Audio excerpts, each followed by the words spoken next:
So today we're going to be reviewing the new Kylie Cosmetics Power Plush Foundation. I got the shade 4N, so I hope this works.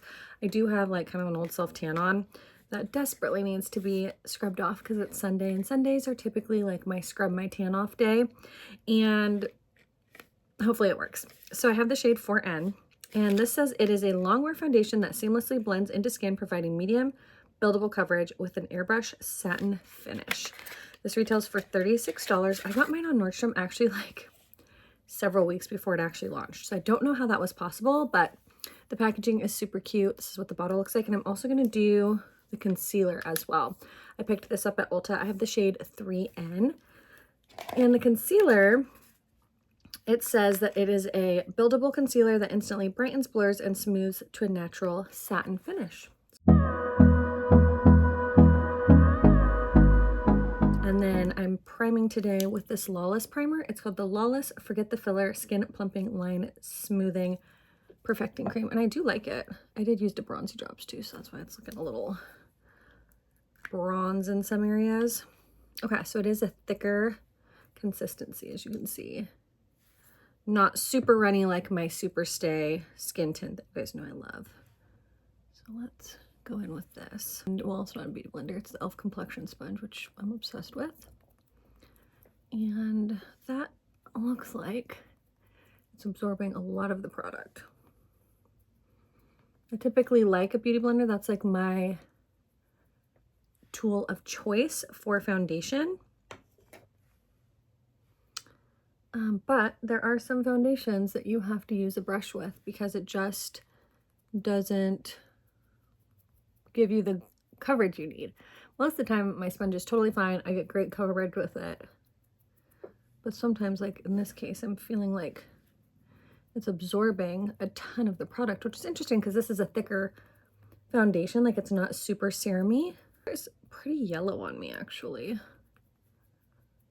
So I might try with a brush on this other side. That was 2 pumps, and I feel like I'm not even getting medium coverage. You can see a ton of redness and stuff still peeking through. So let's get a brush. Put it on this side and let's see if we can get a little bit more coverage with a brush.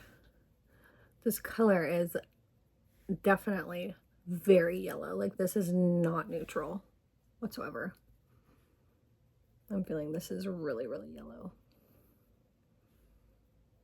Okay, you definitely get way better coverage with the brush. So I'll go in with a brush, and I don't know, I'm like, this looks yellow, but like maybe it just looks too light because of my tan, but 4N I figured would be plenty dark. In the mirror, it actually looks way better than how I'm seeing it in the viewfinder. Like, it actually looks much nicer. I do feel like I'm having to use quite a bit of foundation though to get the desired like medium coverage. Like, this isn't even full coverage at this point. Like, I've built it up to a medium coverage, but I feel like I've had to use a lot of foundation, which I'm kind of like, I'd rather have a fuller coverage foundation that I could use less than feel like I'm having to pile on a ton of foundation. It said it's a medium buildable coverage, but I feel like I had to really build to get medium. The brush definitely will give you more coverage off the bat, but I do think it looks pretty. I'm looking in the mirror here. I need to get the foundation in between my brows. Looking in the mirror, I feel like it blends way better. I do feel with like the intensity of the lights, it's looking way more yellowy, but like in person without the harshness of the lights, it's looking more like normal. Like, it doesn't look like a stark yellowy paleness and then a tan neck. So I do feel like it looks way nicer in person versus how I'm viewing this on, let's do this. See, there you go. That looks a little bit more true to life. It's not as yellowy once I turn the brightness off. Okay, let's go in with the concealer. And I got the shade 3N. I really wanted 2.5N, but they didn't have it in stock. And to the side. here and there. So I'm gonna blend this out with a beauty blender though. I use the little e.l.f. These come in a 3-pack. It's like these two and another one.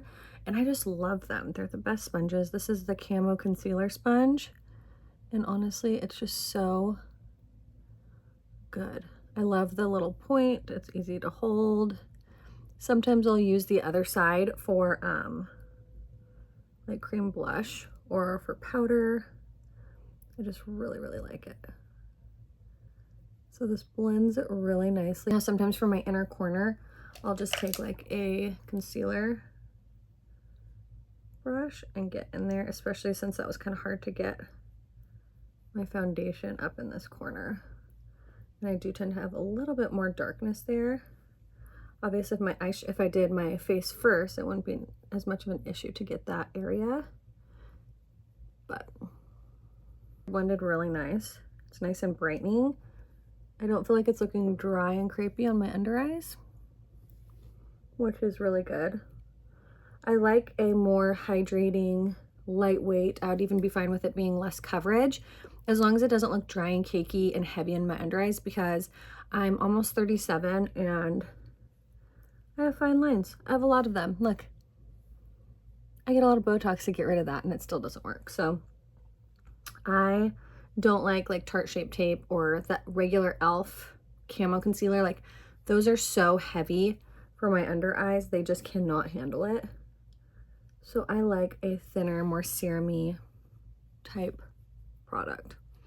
Okay, so I think that looks really nice. That ended up being really pretty. So I'm gonna finish up with the rest of my face and then I'll come back, show you how everything looks, and then we'll do some check-ins throughout the day. And it's currently, what time are you? Let me see. Currently 7:13 in the morning. All right, so I'm all finished with my makeup. I'll tell you what I put on the rest of my face. I did what did I do? I set my under eyes with the Huda Beauty Cherry Blossom powder. I set my whole face with my NYX Can't Stop Won't Stop powder, which I just love and adore. For my bronzer, I used the Perfector 4-in-1 Glow in the shade Medium Deep Warm. And then for my blush, I used the Ciate Matchmaker. I've had this forever and it's just like such a pretty glowy blush. I want to look for more colors because it's so pretty. And then for my highlight, I went in with the, where is it? Snake palette, and I just used the 2 highlight shades in here. They're super pretty. And then for my lips, I did the Cinnamon Swell. This is the Too Faced injection lip liners. They definitely make your lips sting. Like, my lips are burning still. And then I topped it with Pat McGrath Nude Venus. I'm like, almost like it won't roll up anymore. And that is what I have on my lips. For my eyes, I used the Better Than Chocolate palette from Too Faced. I just love this palette so much. It's such a good one. So that is what's on my eyes. And then that little gold shimmer that you see is from the Makeup by Mario Ethereal palette. And it's just this little gold shade right there. So that is my full face. We're going to check in throughout the day. We're going to see how this wears. It's currently like 7:40. Yeah, 7:38. So I'm going to do a 6-hour and a 12-hour wear test, and we'll just see how it's holding up throughout the day. But so far, it actually looks really, really pretty. Okay, I'm back with the check-in. It is a little over 6 hours. It's 2:20 right now. I just woke up from an epic nap while the kids were sleeping, and it's holding up amazing. I was like sleeping so hard on this side of my head, so my bronzer like wore off a little bit, but the rest of it, we're gonna just fix that because that was due to sleep. But I'm not oily, I'm not shiny. It still looks so nice, and we're about 7 hours in. So I'm gonna check in one more time before I wash it off this evening, and I will see you guys in the next check-in. Well, folks, you know it's the end of the night when I no longer have lipstick on and I'm tired. It is almost 7:30. It's approximately 7:33 and I'm tired and I'm ready to shower, but I want to do a final check-in. I have not touched up my foundation and this has held up so nicely. Like, it didn't even really wear off around my nose, like a little bit from like blowing my nose, but I feel like it looks so nice. So this has lasted over 12 hours. hasn't gotten shiny, nice and long wearing. So if you're looking for a new long wear foundation that has medium coverage, I don't know that it's much more buildable. I don't think it's buildable to full, but medium coverage, it lasts really nice. My blush and highlight have stayed on. It hasn't worn off. I think this is a really nice one, and I love the concealer. Like, even my concealer hasn't like worn off a ton. I had my glasses on in the car, so it did wear off a little bit there. But what do you guys think? Have you guys tried this foundation? Let me know in the comments, and we'll see you in the next one. Bye.